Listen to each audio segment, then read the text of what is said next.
for the Spurs. What is good, everybody? Welcome back to Jump Dropper Sports. I'm your host, Sean T. Stewart, back here with my dog, Ace. Ace Boogie, baby. Hey, look here. It's July. The first day of July at that. You know what I'm saying? Tuesday morning.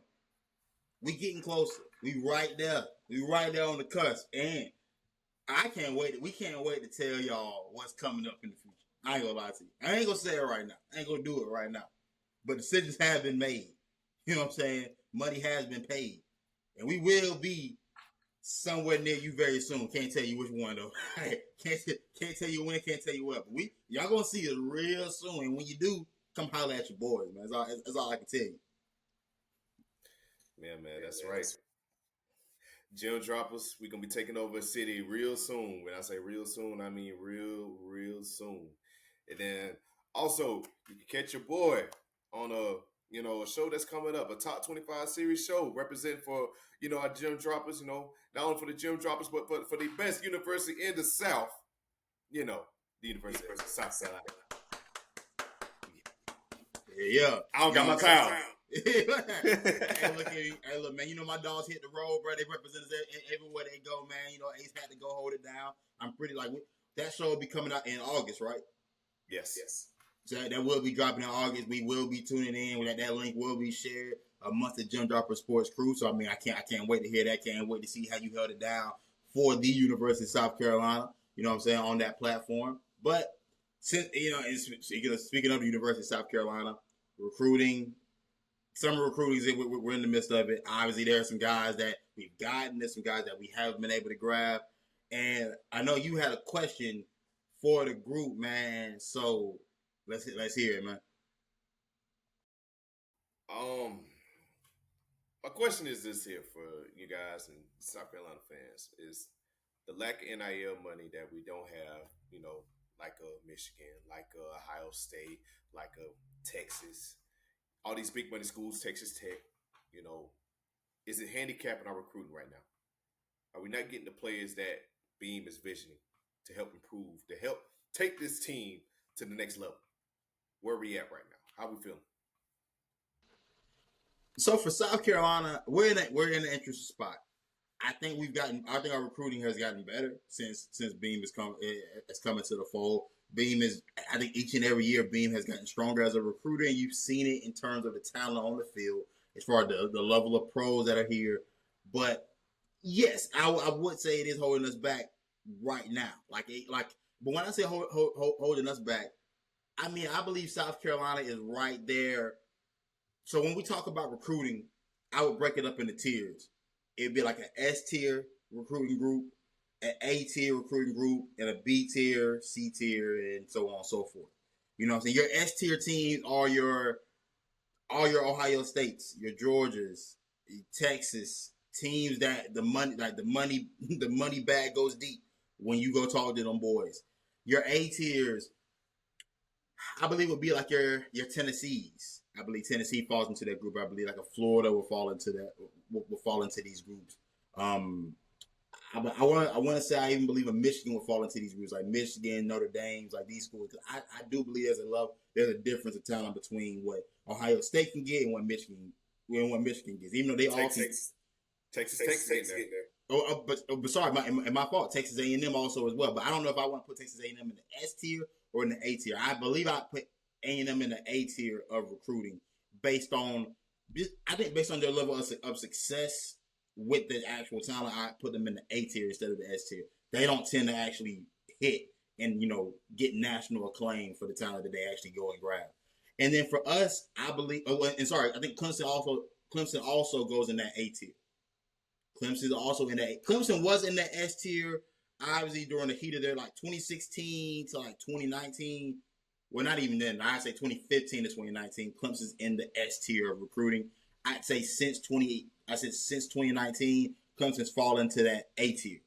They're still there. They're still gonna put out plenty of pros. It's just not the A plus caliber that we were used to when you had guys like Christian Wilkins and the market. What's the Lawrence kid like Lawrence Wilkins? Yeah. They had that whole D line of guys from that 2018 squad that went on to play in the league. Like when you had those caliber of guys, that was an S tier recruiting. Trevor Lawrence, you know what I'm saying? Once they went from Trevor Lawrence to DJU, that's when you fell to the A tier. And then from DJU to Cade, it hasn't been. It's right there still in the A tier. Cade's not an S tier player. It's just not. He just hasn't been this far. It took him a little minute to become the player he is right now. I think he is an A tier player, but he's not an S tier. He doesn't qualify for you to be an S tier. Deshaun Watson and Trevor Lawrence were S tier guys. So then I think I go down to the B tier, and that's where I think South Carolina is. I think just schools like South Carolina exist there. I think once you start talking about your who is amongst our Missouri's in that B tier, I believe. Who else? Because these are all your teams that are like Penn State. Maybe Penn State may be up in an A tier. Because when you got Micah Parsons and Abdul Carter, when you can get those guys, you are mostly an A tier. You just don't finish. Florida State. I think Florida State's in that B tier with us. I think Florida State is just a step below where they probably should be at B tier. I would have to really think about who all else would be in this B tier. I'm thinking about other teams around the country as well. Like who else would be in that? Oklahoma would be in the B tier. Who else out of the Big Ten?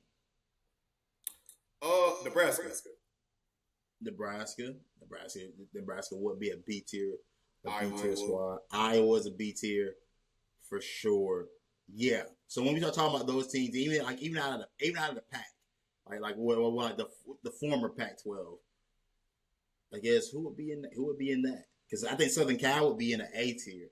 Southern Cal gets in the A tier. They don't hit on it. They don't do anything with it. UCLA may I can UCLA on B tier, but I damn near put them in a C tier. Truthfully, just to be completely honest.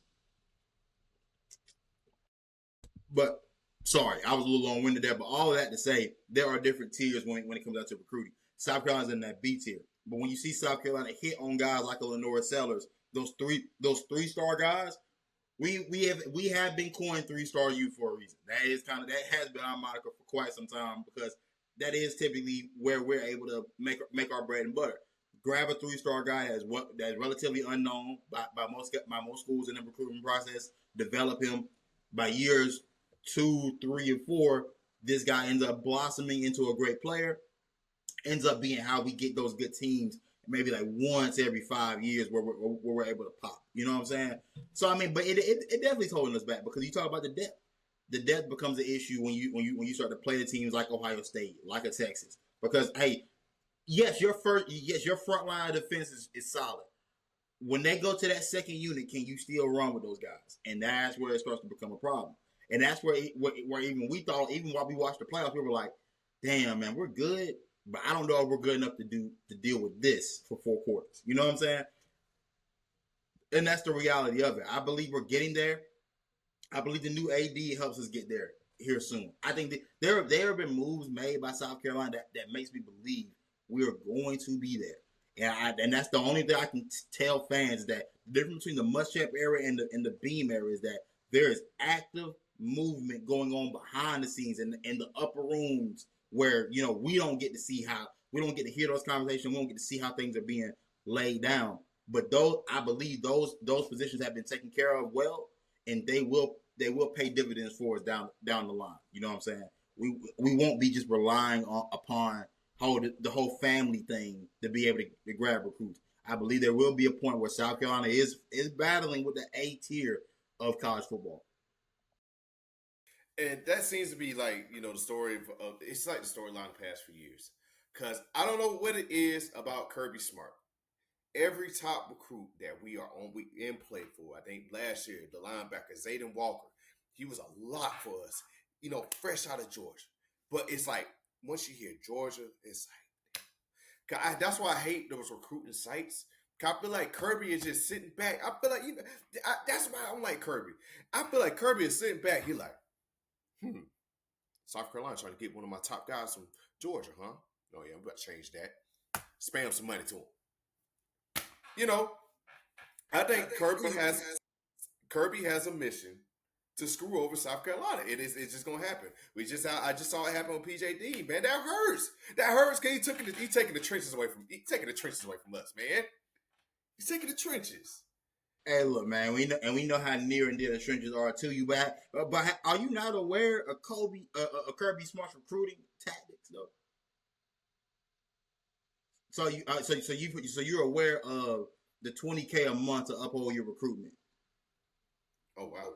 Yeah, yeah. So it's 20. So Georgia is paying recruits allegedly. I don't know if this is confirmed or not, but this is a story that was swirling around. Georgia is allegedly paying recruits $20,000 once they commit to uphold their commitment. Now, I do believe if they do decommit, that money does have to be paid back. But yes. So they're doing cash advance. Allegedly. We don't know these things to be confirmed. This is just what I've read in some places. I would have to do further research to be able to confirm whether that is true. Now, I am wholeheartedly believing that is true. I'm wholeheartedly believing that Georgia is actually doing that. But that's why I'm saying that is S tier. It's a gap between us and them, and I say it's a significant gap. It ain't just a tier gap. That's like a damn.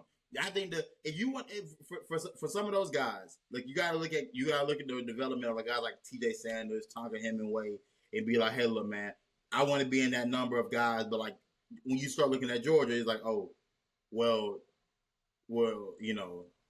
there's Jordan Davis, there's what I'm saying, there's what's the kid that plays for what's the other kid that plays for Jalen Carter? Like it's like there's a difference. We have some good players.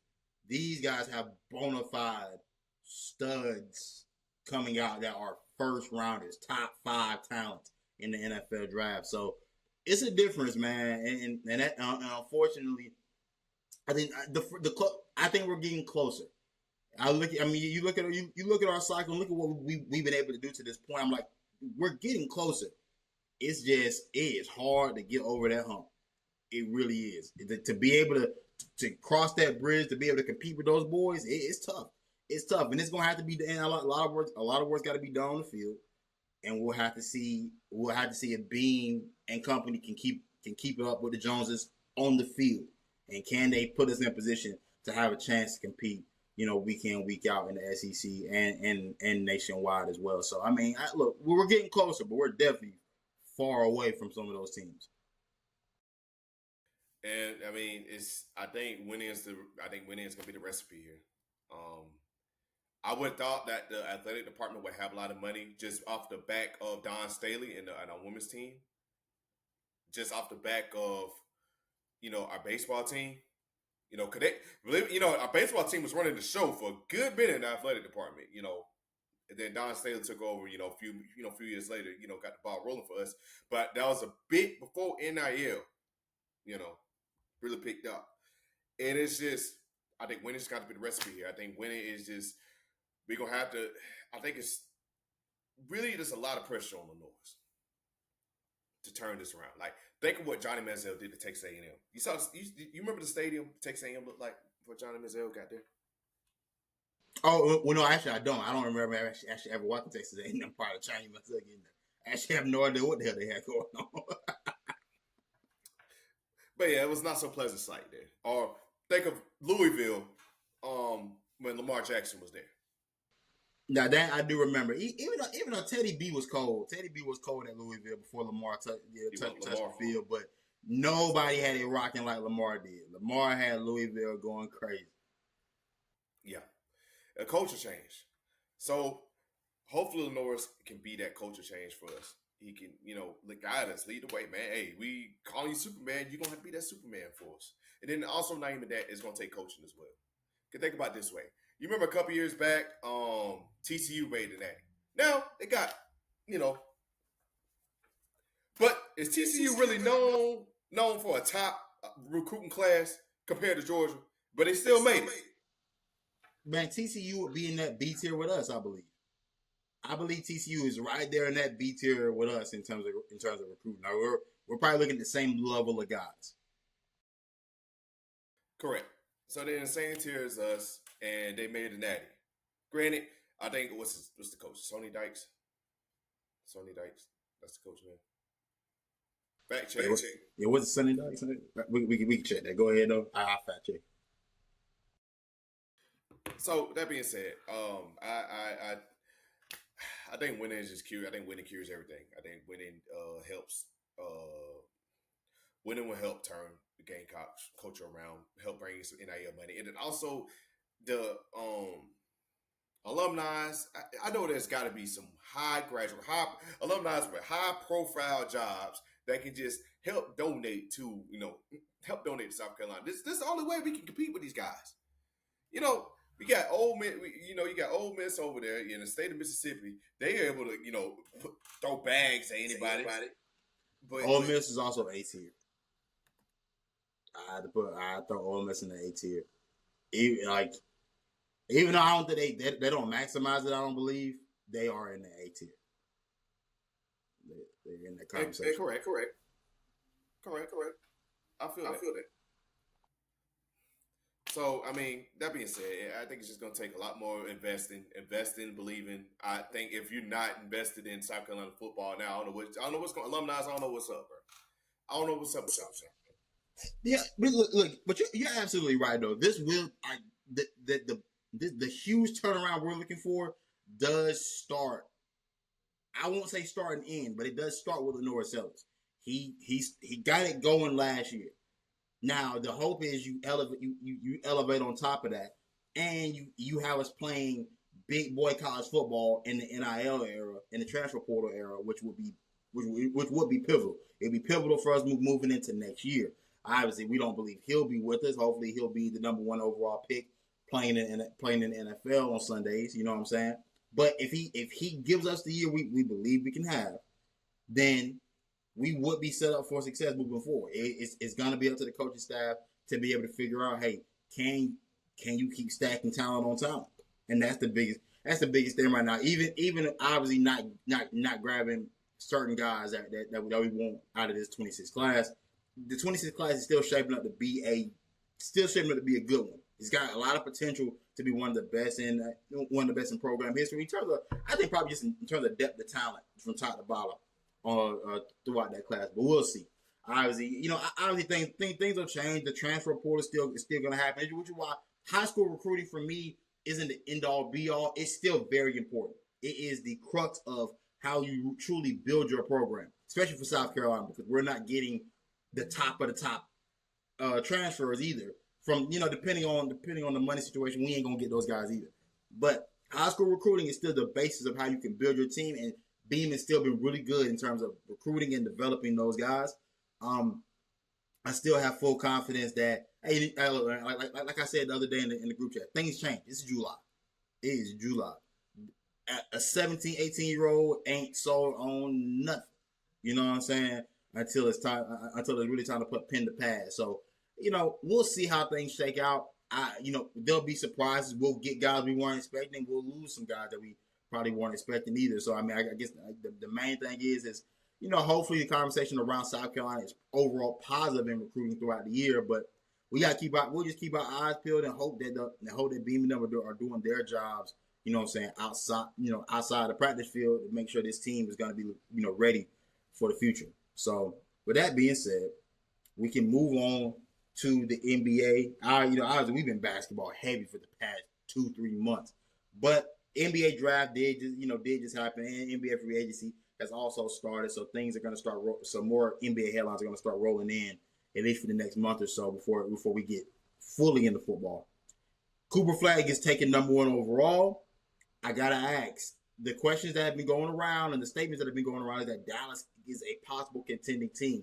Do we believe that? And do we believe Dallas with Cooper Flagg is a contending team as of right now?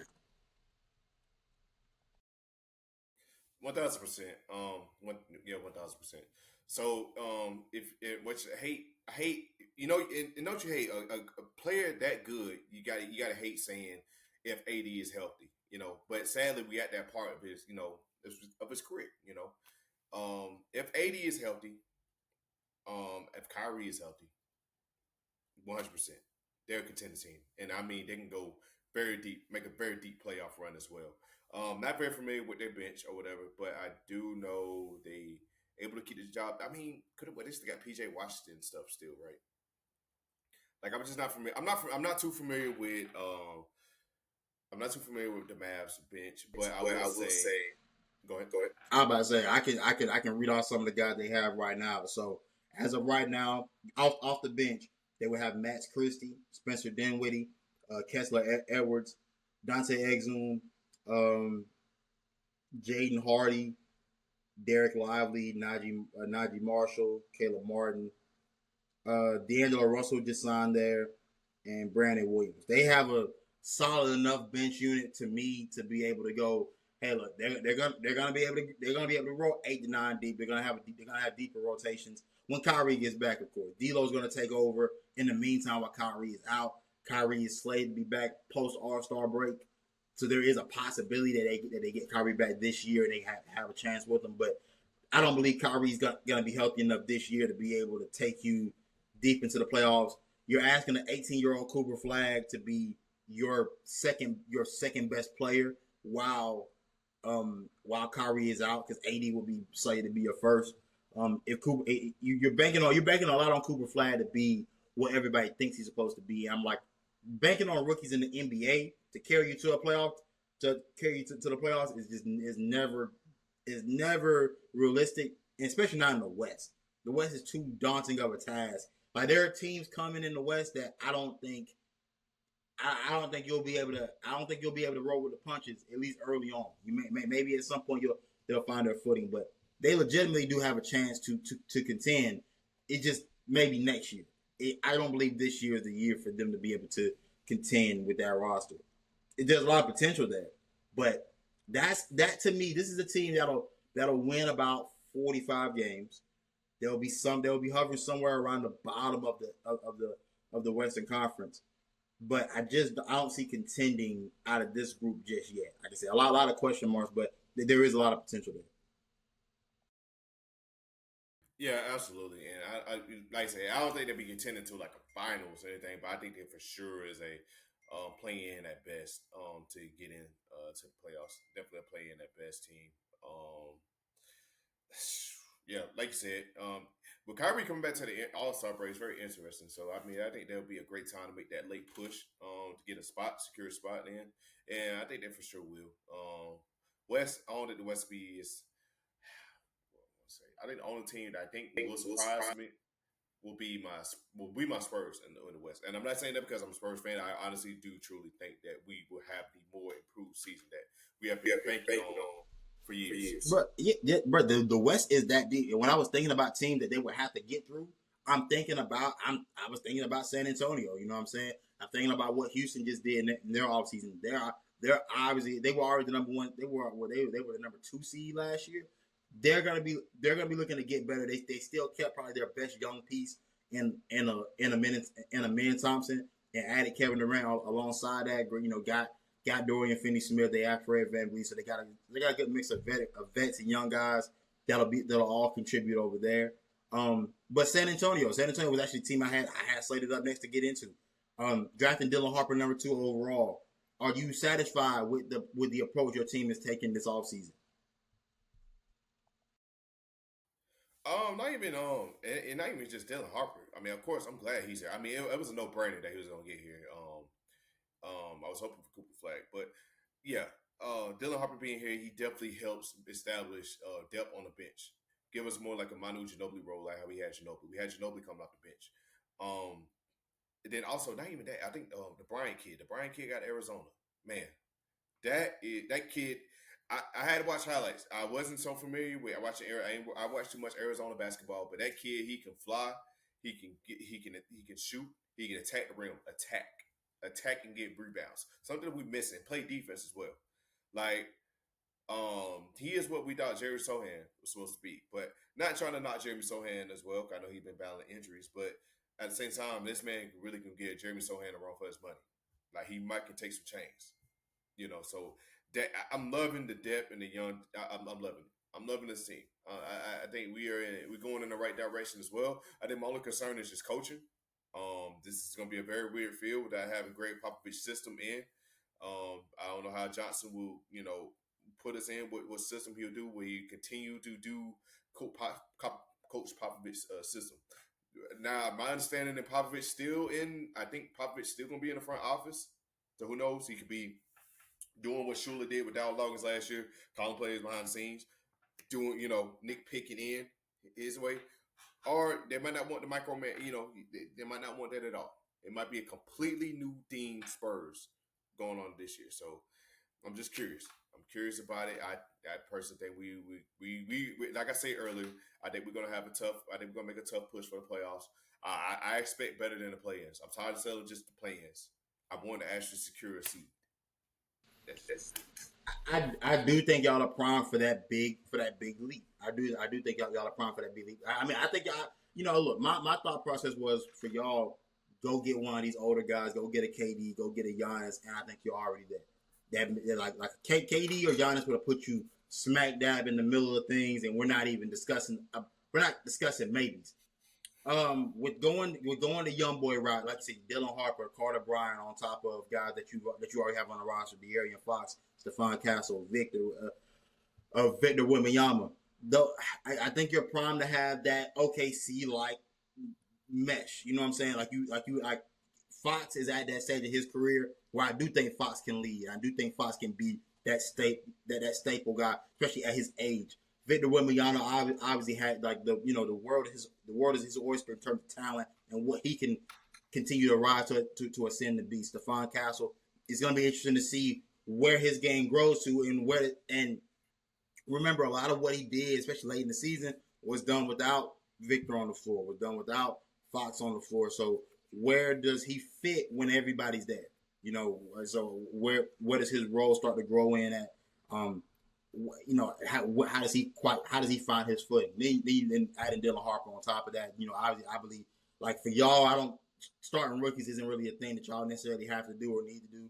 Yeah, I mean those young guys will be able to come off the bench, and we'll see how, especially with Pop being gone, how do y'all handle the rookies? Like we know how Pop used to handle his rookies. Those guys have to really earn their stripes and earn their time on the floor. So how does that go now in the new era of the Spurs? Even though Pop is still in the building, do things change around how the rookies are handled and how much of an impact will those guys have? But based off what we've seen and based off the roster that you have, you are primed to be, I believe, to be like a 6 seed, like a 5th or 6th seed is not off the table, or even higher, depending on if everything truly comes together. Because I believe if Victor is at the stage of his career that I believe he's at, then I think 4th or 5th seed would not be the craziest jump. I think you guys have been there. You've been there right there on the cusp of the play in. So I do believe you're right there. If everything comes together, then I believe you're right there. But I mean, shout out to OKC. I think watching OKC do what they did and then the Spurs realizing where they're at, there is no need. It's a risk. It's a risk going this route instead of going the way of trading for a bona fide star. It's a risk either way, but I think if you trust the guy that you drafted and you trust your development and that building, then there's no issue waiting on your guys to develop and continue to stack talent on talent. And it's easier to maneuver around those rookie contracts. That's the thing too. That buys you time to be able to build up rosters, to build up teams that can then go compete in the long, in the long run. Like I said, Victor is barely scratching the surface. If he makes that leap that we think he can make, then this changes everything for the Spurs in terms of where they're at. Because the only player at that point that's really on a hard timeline will be De'Aaron Fox. So, I do think y'all are primed to make a big push this season. I am eager to see what y'all got going on. Yeah, I mean, I think honestly, I think we need like maybe to average like at least more like 20 26 points per game or 27 points per game. At least get his rebound. Also, just get his rebounds up as well. Like he like he should be averaging like 20 rebounds a game. Like how what's that? Jokic or somebody like that. Jokic, you play prize space. Jokic, his line is always gonna be 19.9 rebound, 19.5 rebounds. That's just by himself. That's by himself. You know, but that's gonna be Luke Cornett's job now. Y'all did just sign Luke Cornett the other day, so that's gonna be his job to grab the boards. Wemby's job, bro. Wemby's like, you just asking Wemby to go get a bucket, man. We ain't asking. Yeah, you know what I'm saying. Hey, bro, rim protect. Use your long ass arms, bro. Put the hands up. You know what I'm saying. Alter some shots. Rebounding though, I mean, you get it when you can. Yeah, get it when you get it. Yeah. I mean, obviously, other than that, man, I'm excited for what the Spurs' future is. We got a young, good core. The front office, they being serious. Our GMs, kudos to our GM, man, and hopefully, next 2 years, 3 years from now, we can, have some, have a ring back to San Antonio. So, Well, hopefully not. Hopefully not. But anyways, look, man. I had the Hornets on the list, but I'll be honest. If I like what the Hornets did, I'll say this. I like what the Hornets did. I like Concanupple. I like Liam McNeely. I can't remember the last kid that they brought in, but they did draft a big as well. And I like trading for Colin Sexton. I think they've made some moves that make sense. Now, if they don't re-sign Trey Mann, I think this is all for naught. Like, if you don't re-sign Trey Mann to that team and keep that bench scoring the way it is, because you can have there are a multitude of things you can do with a team that has Colin Sexton and Trey Mann. Now, is this maybe a redundancy in skill in terms of how they score? Maybe. But considering Charlotte was one of the worst, I think they were the worst bench scoring team in the league last year. They need as much help scoring as they could possibly get. Concanupple made sense because Concanupple is going to help you score more points. The Charlotte Hornets need to be able to score when their starting five is not on the floor, and I think the guys that they picked up do help them with that. I still have my thoughts about Charlotte. I don't know if you saw it, but I do have expectations for Charlotte to be able to find their way into one of those last spots in the playoffs. If they can somehow do that, I think that's a very successful season. Hopefully, you can get somewhere. You can finish the season somewhere as like the AC, so you can get a home playing game, so you can play in front of your home crowd. You know what I'm saying? At least one time. So we'll see. We'll see. I'm not gonna go too deep into the Hornets, man, but I don't know. Some days it still feel like they're the same old Hornets. Some days they feel like maybe they're trying to actually dig themselves out of this hole that they've been in for quite some time. So we'll see with the Charlotte Hornets. But Ace Bailey, small forward out of Rutgers, had a very interesting draft process. We didn't talk about it while it was happening, but during his process, he let it be known there were teams he would not work out for. Did not take visits with certain teams. Let it be known there were teams that he just did not want to play for. I think Philadelphia was on that list of teams. Charlotte was on that list of teams. And Utah was on those lists of teams that he did not want to play for. His agent is Omar Cooper, father of Sharif Cooper. It looked like a very janky situation. It feels very janky promoters-esque. I don't understand how he was advised to pretty much like not even talk to certain teams, pretty much burn bridges with certain organizations and certain front office staffs that at some point you will have to see again. Like, if you plan to be in this league for a long time, you will see these people again. You will have to hear from these guys. So choosing the route of not participating at all, and it's a pretty and my whole issue is, I understand everybody understanding their worth, but when the best player in the draft class is Cooper Flagg and he's still taking visits, he's still doing workouts, then it's not above you to go work out. If during LeBron's process he worked out for teams that he knew he probably wouldn't fall to, then it's not above you to go work out. I think it's more so just the mentality and the entitlement of where these guys think they are in terms of their careers and in terms of their play. And I hate to knock a guy for having confidence, but I do have a problem with overzealous confidence. Like, you may be a tad bit delusional about what your status is in this game. And so the Ace Bailey situation is concerning. He got drafted by Utah. Hopefully he goes out, he balls. I understand his stance was this, and I'll let you go after this. His stance was he wanted the opportunity to be able to go kill from day one. So his preference was Washington.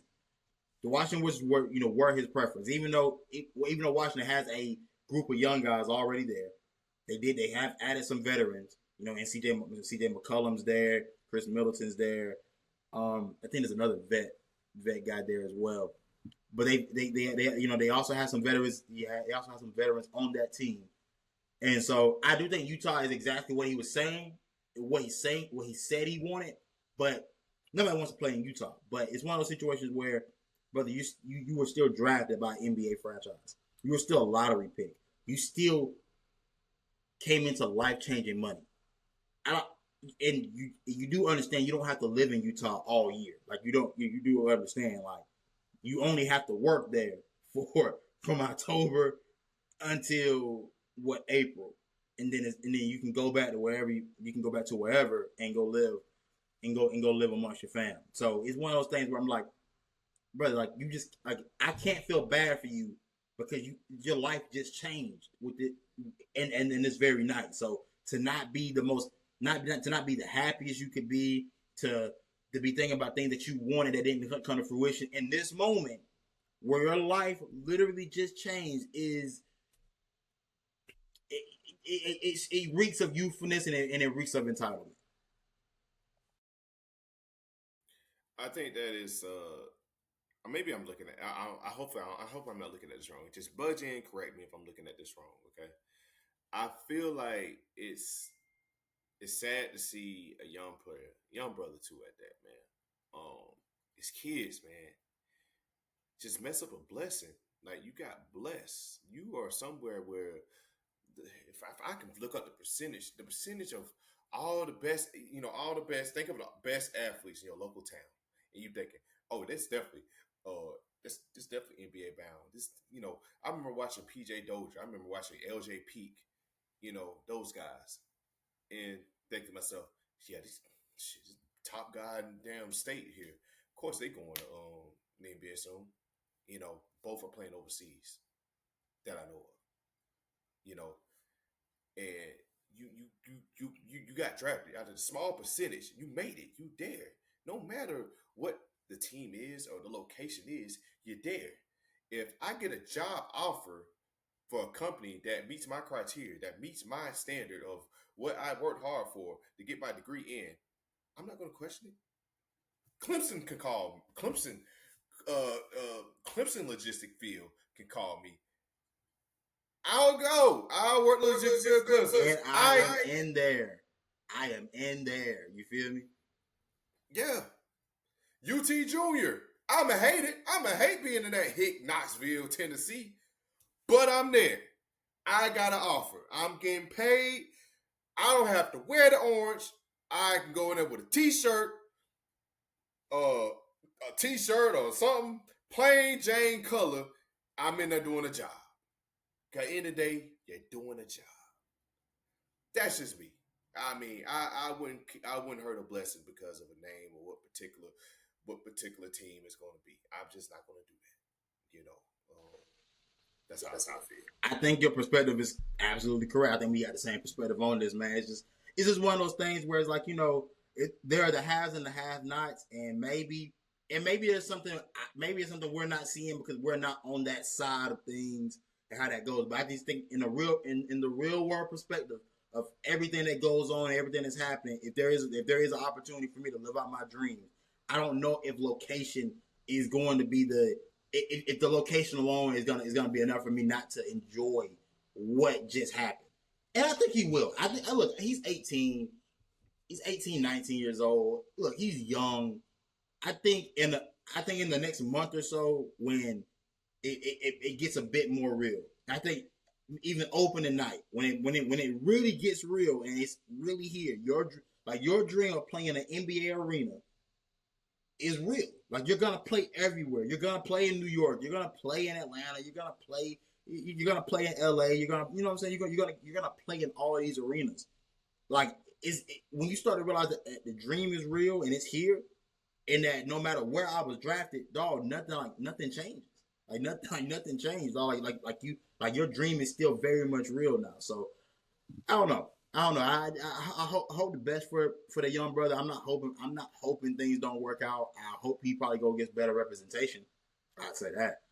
I think he just need to humble himself. Yeah, just humble himself. Yeah, again, man. Just look, man. That youthfulness, man. Look, man. It's something. It's something. It's like the one thing I'll say is that the right village is pivotal for a lot of these guys. Who's in their corner? Who's in their ear? Who is telling you how to handle this process? There are too many guys that have done it. Too many guys that have seen success. Too many guys that have seen failure in this league for you to not have a proper perspective.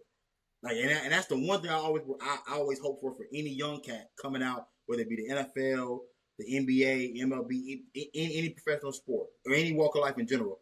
Have the proper perspective on what's happening right now. Don't let your emotions and don't let your wants supersede what's actually going on overall here in this situation. So, like I said, blessings to the young brother, man. Like I said, you congratulations. You just changed your family's life on draft night. Go out there, go ball, go kill. You know what I'm saying? You're in Utah. There is nobody else in your way to stop you from putting up shots. I don't know if you know this, but Utah's having a fire sale. They just traded away Colin Sexton. The one guy that would have taken your shots away is gone. Jordan Clarkson's still there, but Jordan Clarkson's coming off the bench. Like, bro, it's yours. It's still the keys are still yours. Go kill there for your rookie contract. And then when it's time for when your time is up in Utah, go elsewhere. That's it. You know what I'm saying? Yeah. I'd say, go ahead. One thing I want to say is nice thing. I like just be the legend of Utah.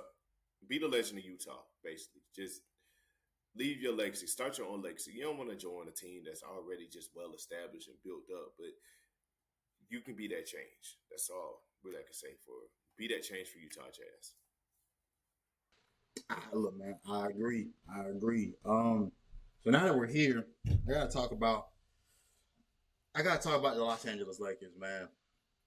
LeBron James did opt in to I think it's the last year of his deal. I think he opted into $52 million.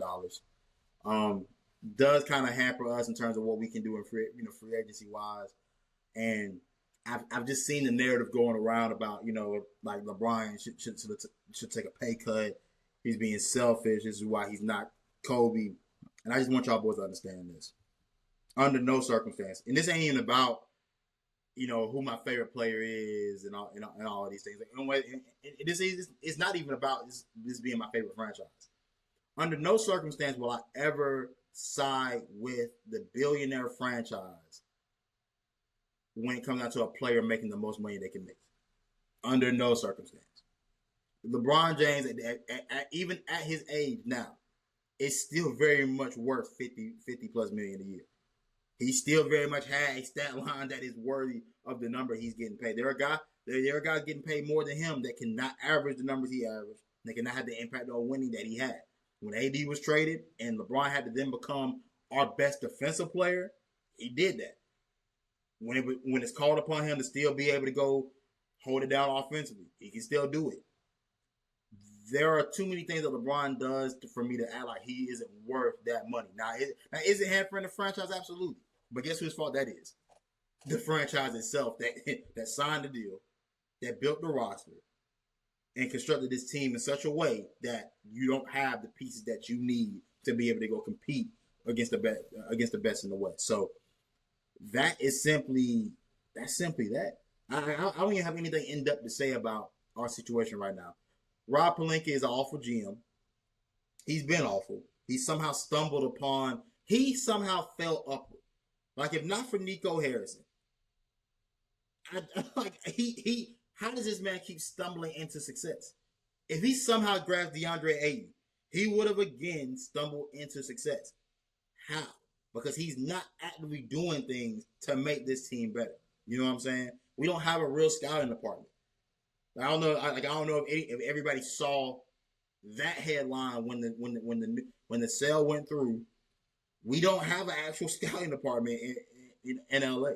We pretty much re-signed overused players that have been in the league for quite some time that we can visually see when we hear the name, but we don't scout. Hence why your drafting hasn't been necessarily the greatest. Hence why you don't know the guys to go sign and grab. Like I said, this franchise needs a retooling from top to bottom. The reason why we haven't been able to maximize LeBron James' time here in LA is because of that front office, and it was the same reason why you couldn't maximize the end of Kobe's career either. All of these things have played a part. All of these things have been the reason as to why we have not been able to be consistent contenders in the West. And that one title that we got in 2020, we should all be very happy for it. And me personally, I can't hear any disparaging words about LeBron in terms of what his era in LA was like, considering what his team was before he got here, and where it's probably about to be after we don't figure something out here soon. This has been a spiraling franchise for about we're going about 15 years now. This being a spiraling franchise.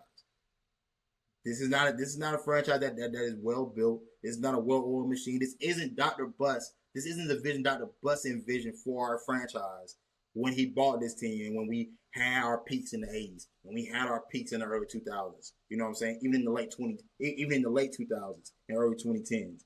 This wasn't what was intended. This wasn't the intended vision.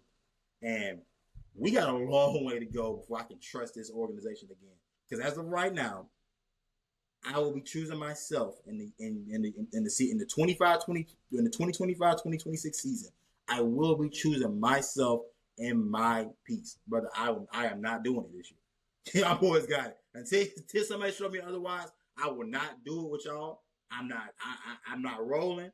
I'll check a box score, but I will not be tuning in to any national games. Y'all let me know how that shit going, bro. Because I'm not doing it, bro. I'm not going to keep wasting time, bro. One of my favorite players got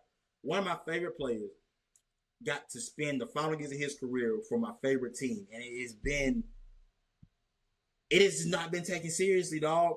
It just simply has not been taken seriously enough for me, man. I'm highly disappointed how this is going, and I don't think we're gonna get the happy ending that I think we deserve with having LeBron playing at this level for this long in his career. But that's me. That's all I got to say about the matter.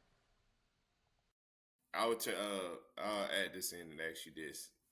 So I did say, oh, not true it is. I did see it said LeBron may ask for a trade if he feels like the Lakers is no longer contending. So are you on the boat of saying, hey, I feel like the Lakers not contending no more. We might as well just get rid of LeBron and try to get what we can get for him.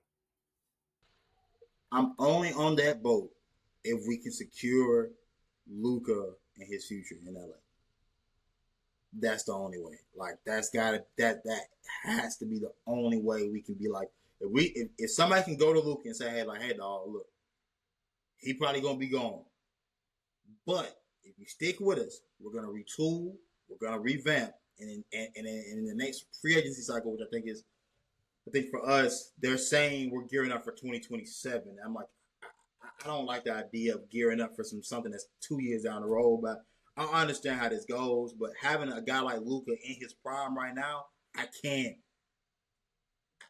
part way with 2 years and be like, oh man, yeah. Not next offseason, but the next offseason, we're gonna be primed and ready to go. I'm like, bro, I don't know if I can do that, and I don't know if it's right for Luka to sell a couple years of his career, a couple years of his prime away for a team that isn't gearing up to be ready to go make any big moves until 2027.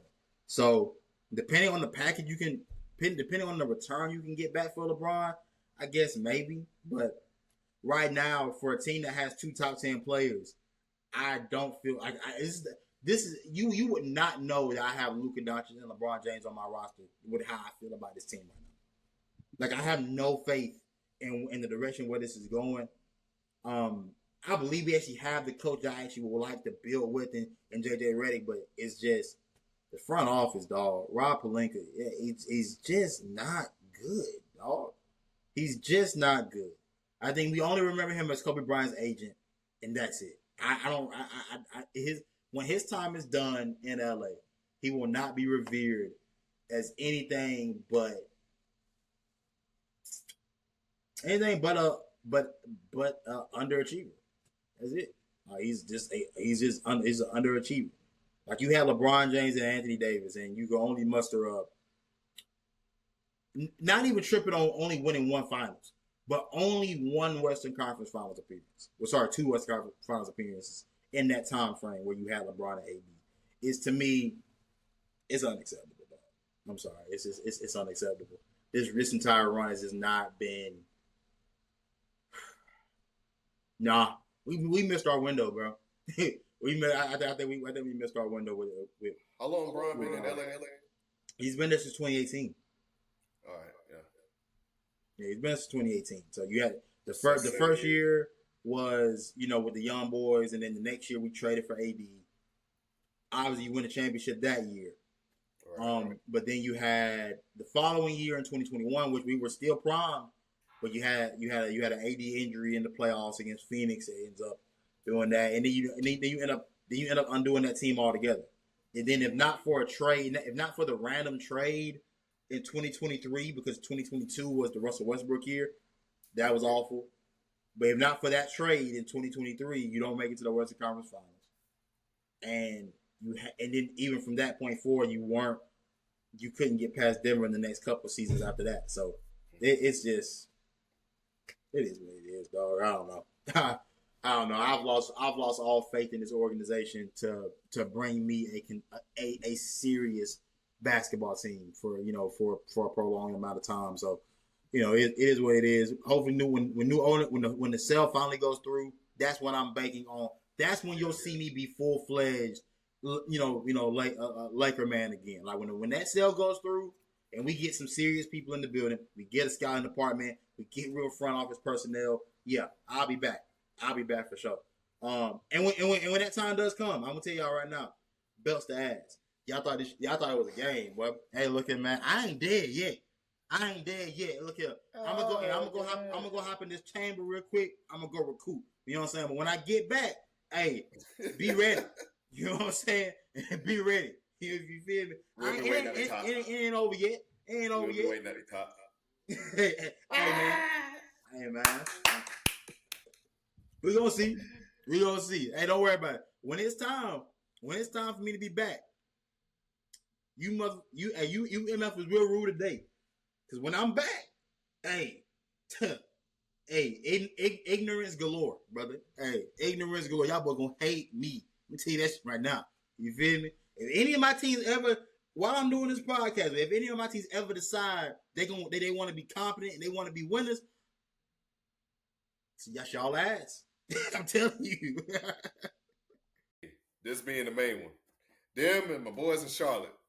Shit get serious. Brother. It's popping. If the South Carolina Gamecocks are on the brink of a national championship, the way I'm about to show my ass, it's going to be diabolical. It's gonna be generational what I'm about to do, bro. Hey, look, y'all thought Shannon Sharp was bad on when he used to be on what was that show called back in the day? I forgot what it was. Undisputed. I forgot name that quick. Yeah. Y'all thought he was bad, bro. Shit. All right, I'm gonna show you bad. Trust me. Hey, man. Look, yeah. Do we got anything else though? I don't know. I'm good. I'm tapped out. I'm good. We're not right wow. Just before we go, Miles Turner agrees to a 4-year, $107 million deal with the Milwaukee Bucks. Miles Turner. Oh, Pacers. Miles Turner. Yeah, Miles Turner. So they're about to move Giannis?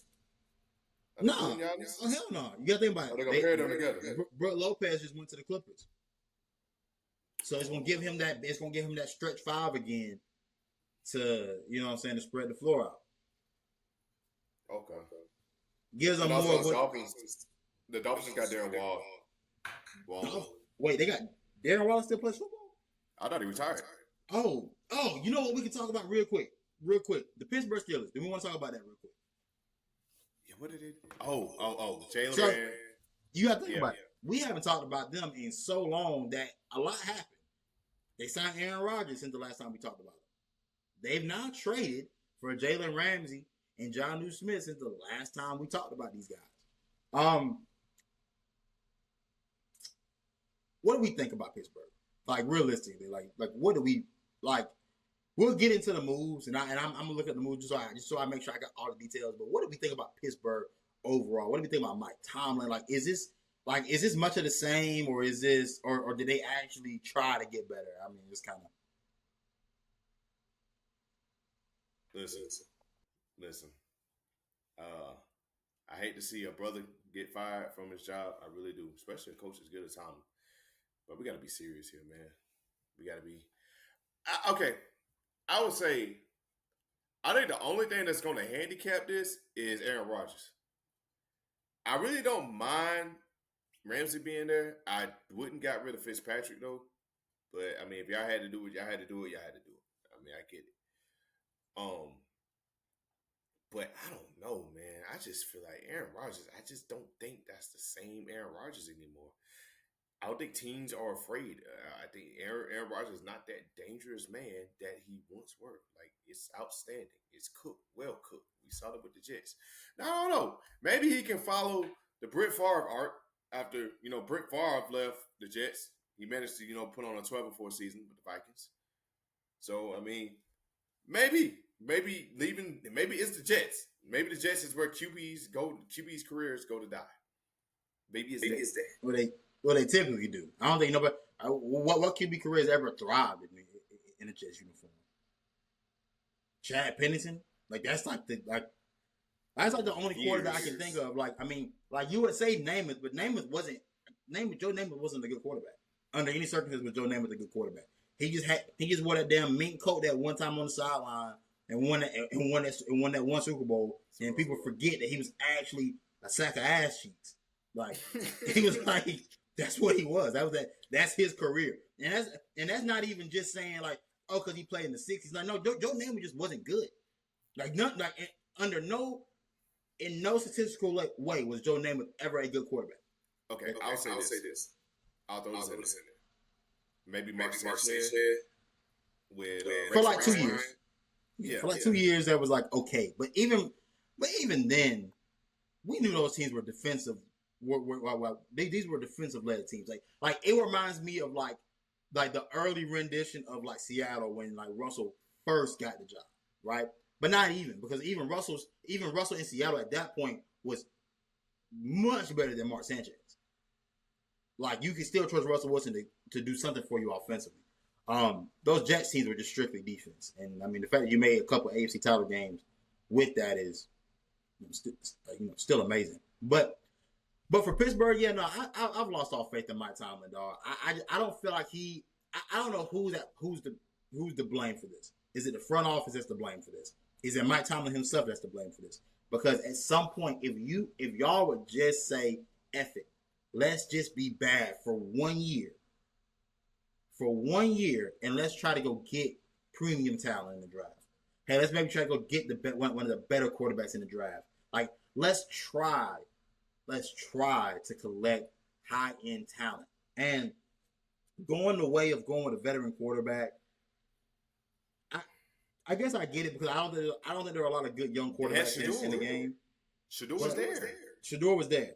But hey, if people feel how they felt about Shador, then so be it. I mean, you just came off of Kenny Pickett. I guess they figured, hey, they don't think they must think there's a big gap between Kenny Pickett and where Shador was to be like say, well, we're not gonna hitch our wagon to that. You know what I'm saying? But whatever, man. I don't know. I've been tired of this for a long time. I'm kind of ready for Tomlin to get fired. I'm not gonna count with you. I am so fed up with Mike Tomlin, bro. I am.